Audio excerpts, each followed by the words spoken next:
네, 헤라님. 현실판 더 글로리 피해자로 불리고 있죠. 그 12년간 학교 폭력을 당한 사실을 방송을 통해 폭로했던 표예림 씨가 2차 가해에 대한 고통을 호소하다가 극단적인 선택을 했다는 뉴스가 보도됐었는데요.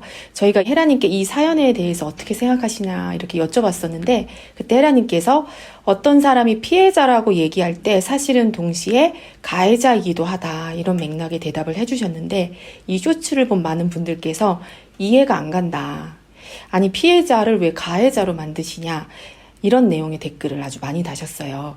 이 부분에 대해서 조금 더 설명을 부탁드리겠습니다. 이게 가해자, 피해자 마음이 참 이해하기가 어렵죠. 사람이 가해자로 가 있을 때나 피해자로 가 있을 때는 둘 다 고통스러워요. 그렇게 하고 싶지 않아. 정말로. 머리로는. 근데 자기도 모르게 어느 순간 가해자로 가 있고 피해자로 가 있어요.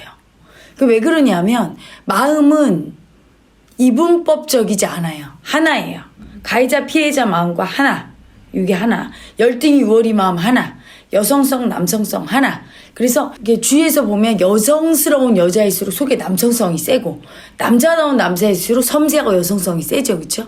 열등감이 강할수록 잘난 척하는 우월감도 강하고 두 마음이 같이 있기 때문에 그래요. 그래서 피해자 마음이 되게 센 사람은 가해자 마음도 세요. 가해자 마음이 센 사람은 피해자 마음이 세. 그래서 어떠냐면 그 N국과 S국 같아요. 내가 피해자 마음만 느끼고 있는 상태에서는 피해자 마음, 가해자 마음이 하나인데 가해자 마음을 버리고 있죠. 그럼 이 내가 버린 이 마음은 밖에서 끌어당겨요. 마음은 에너지고 인력이라 이렇게 자석과 같이 끌어당기는 힘이라. 그래서 밖에서 보여줘요. 내가 버린 마음. 가해자가 오는 거야. 그걸 당하는 거예요. 그래서 학교 폭력이나 이런 거 당한 사람들이나 또는 성폭력 피해자들을 보면 여기 마음공부하러 오신 분 중에는 지속적으로 당한 분들이 꽤 많이 와요. 너무 놀라워요. 어떤 분은 짧게 동거하고 아닌 것 같아서 헤어지고 그래서 결혼한 서너 번일 거예요. 근데 하여튼 10번을 만났대, 남자를. 근데 그럴 때마다 폭력적인 사람이고 심지어는 마지막 남편이 이렇게 얘기했대요. 나는 원래 한 번도 여자를 때리기는커녕 남자한테도 폭력을 써본 적이 없고 누구에게도 그런 적이 없는데 난 당신을 보면 왜 이렇게 때리고 싶어? 그 얘기를 듣고 충격받아서 마음공부하러 왔거든요. 네. 사람들은 자기 무의식을 몰라서 그래. 자기 속에 자기가 버린 그 마음이 피해자 마음이 아주 클수록 가해자가 아주 센데 똑같은 에너지로 있으니까 피해자가 100이면 가해자 마음이 100만큼 세게 있거든요. 그래서 보통은 그런 폭력을 당하고 그런 피해자 가해자가 안 되는 사람들은 가해자 피해자 마음이 작은 거예요. 에너지 자체가. 근데 이게 센 사람은 죽을 정도로 당하고 스토킹도. 경찰관인데 스토킹을 당해서. 그래서 오신 분이 있어. 스토킹도 일종의 보면 폭력이잖아. 그렇죠? 네. 근데 어떻게 폭력하냐면 협박하는 거지. 네가 나하고 안 만나주면 나 유서 쓸 거야. 너 때문에 죽었다고. 그리고 죽을 거야. 이런 식으로 하니까 막 쫓아가게 되고. 너무 무서운 거죠. 자기 가해자를 버려서 그 가해자가 밖에서 협박하게 만드는 거예요. 이럴 때는 안 되는 거야. 심지어는 경찰에 신고해서 경찰에 끌려 들어가서 자기 부인을 때린 남자를 가뒀다가 언제까지 가둬요? 나오지. 나오면 가서 찔러 죽이잖아. 이게 법적으로도 안 되고 이게 어떻게 아무리 교도소를 만들고 해도 살인을 못 막잖아. 그게 왜 그래요? 다 마음이 불러들인 일이야. 마음 안에서 해결하지 않으면 안 되는 거예요. 그래서 예전에는 위대한 이슈 가족분들이 이해를 못하지. 나처럼 이렇게 무의식을 탐험하고 이 공부를 하고 여러 가지 현실적인 치유를 해보고 세션을 하고 이런 사람이 아니니까 무의식을 모르니까 그래서 그 얘기까지 마음 얘기까지는 안 들어갔어. 한두 번 들어갔더니 너무 싫어하고 못 받아들여서. 하지만 얘기 안 할 수가 없는 게 아무도 구제할 수 없다는 걸 알아야 돼. 경찰한테 믿었는데 당한 사람이 얼마나 많아요. 전자발찌 채우고 감시하고 한계가 있는 거야. 나를 쫓아다니는 스토커만 쳐다보고 있냐고 경찰이. 경찰이 왔어도 사실은 못 막는 경우도 있고 내 마음 안에서 불러들이는 걸 알아야 돼요. 그래서 내가 굉장히 피해자 역할을 하고 있을 때 내가 계속 피해당할 때 이상하다. 내가 왜 이럴까? 밖에서 가해자를 불러들여요. 또 내가 가해자일 때는 나도 모르게 피해자한테 가 있어. 그래서 그 사람을 학대하려고 한 것도 아닌데 그렇게 돼버려요. 가스라이팅 할 수밖에 없게. 그 피해자는 또 충실하게 자기 피해자 역할을 해. 이게 머리로는 절대로 이해 못하는 인간의 무의식이에요. 그런데 점점 세상이 이렇게 강팍해지고 되게 법이나 원칙으로도 안 되고 경찰한테도 보호를 못 받는 일이 생기면서 사람들은 자기 마음을 볼 수밖에 없을 거예요. 병도 마찬가지죠. 의사도 암 걸리면 죽어요. 그렇죠? 병원에서 치유 못해. 마음이 걸리게 하는 거거든. 그것도 나를 아프게 하는 가해자를 다 버려서 피해자 입장에 있는 내가 돼서 그 가해자 마음이 나를 그렇게 병 걸리게 하고 아프게 하고 죽이는 거거든. 마음 안에선 다 해결책이 있어요. 마음을 보면 거기에서 완전하게 해결이 되는데 나를 피해자나 가해자 입장에서 두게 한다는 자체는 엄청 고통스러운 거야. 나는 누구도 가해하고 싶지 않고 피해 당하고 싶지도 않아요. 근데 사람들이 자기는 그게 싫은데 알게 모르게 내가 어느 순간 가해자에 연루돼 있고 나도 모르게 그쵸?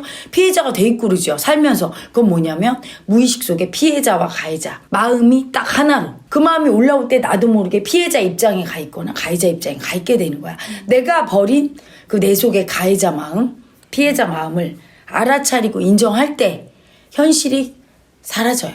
그러면 혜라님 혹시 지금 이 표예림 씨는 본인이 완전한 피해자라고 여기고 있는 상태잖아요. 만약에 혜라님께서 표예림님을 만나신다면 어떻게 조언을 해주실 수 있을까요? 표예림 그분은 자기는 머리로는 모르지만 피해자였을 때 사랑을 많이 받은 분이에요. 그러니까 어렸을 때부터 내가 막 맞고 왔어. 이렇게 울었어. 그러니까 엄마가 우리 애기 얼마나 아팠어. 이렇게 또는 남들이 친구들이 쟤 나쁜 애다 하면서 피해자였을 때 사랑을 많이 받으면 피해자를 놓기가 싫어요. 집착하게 된다. 집착하게 되죠. 그리고 가해자인 자기를 인정을 안 하게 돼. 자기가 피해 당하면서 자기도 모르게 자기도 공격한 적이 분명히 있었을 거거든. 그렇잖아. 10대 맞으면 한 대 때리지. 자기도 모르게 어떨 때는. 근데 그런 가해자인 자기는 죽어도 안 보고 싶어. 왜? 피해자로만 너무 사랑받았고 피해자일 때 안전하죠. 우리 사회 자체가 피해자 마음을 약자 마음을 자꾸 사람들이 붙잡게 만드는 사회 구조예요. 왜냐하면 피해자 약자에 대해서는 도와주고 보호해야 된다. 그래서 왕따 시킨 가해자만 뭐라고 하는데 그렇다고 내 아들이 왕따 당하는데 학교까지 쫓아가서 그걸 해줄 수 없죠. 아이 혼자 자립하게 해야 돼. 네가 그 피해자 마음으로 가해자를 안 쓰고 계속 당하면 집에 와서 사랑받지만 너는 피해자에서 못 벗어난다는 거. 너도 가해를 하라고. 똑같이 가해자가 와서 너한테 먼저 그럴 때 너도 가해자 마음 써서 화를 내고 소리 지르고 그래서 스스로를 보호할 줄 알아야 된다고 가르쳐야 되거든요.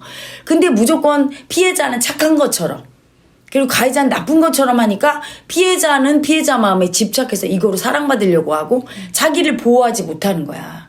가해자 마음을 쓰는 거를 안 배워서. 가해자는 자기 피해자를 다 버려서 또 자기 가해자를 쓰는 거거든요. 이런 마음 공부, 무의식의 공부를 해야 완전하게 자기 스스로를 마음으로 컨트롤하고 이런 상황을 제어할 수 있는데 이런 상황이 절대로 제어가 안 돼요. 그냥 법으로는. 그래서 계속 억울한 피해자, 가해자들이 많이 양산되고 있거든. 그래서 마음 공부를 통해서 이걸 알게 하려고 지금 얘기를 하는데 이게 어려운 내용이라 쇼츠 1분에 담기에는 어렵죠. 그렇죠? 그래서 스텝 바이 스텝으로 제가 이렇게 길게도 얘기하고 앞으로 그런 사건이 엄청 많이 일어날 거야. 우리나라 곳곳에 또 전 세계에 네 마음이 피해자 마음과 가해자 마음이 하나라는 걸 모르지. 그러니까 이게 이분법적으로 보고 나는 피해자, 너는 가해자. 항상 이렇게 보죠. 그래서 다 피해자 마음만 선택해서 누구나 다 피해자지 가해자라는 사람이 거의 없잖아.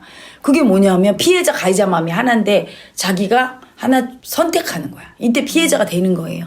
그래서 이 마음 공부를 통해서 자기 피해자를 인정하고 가해자를 인정할 때 그런 피해자 가해자를 만드는 상황에서 벗어나는 거죠. 자기와 남을 피해자도 가해자도 아닌 그렇게 고통받는 상황이 아닌 상황. 사랑이고 서로 도와주고 상생하는 상황으로 끌어낼 수 있는 거예요.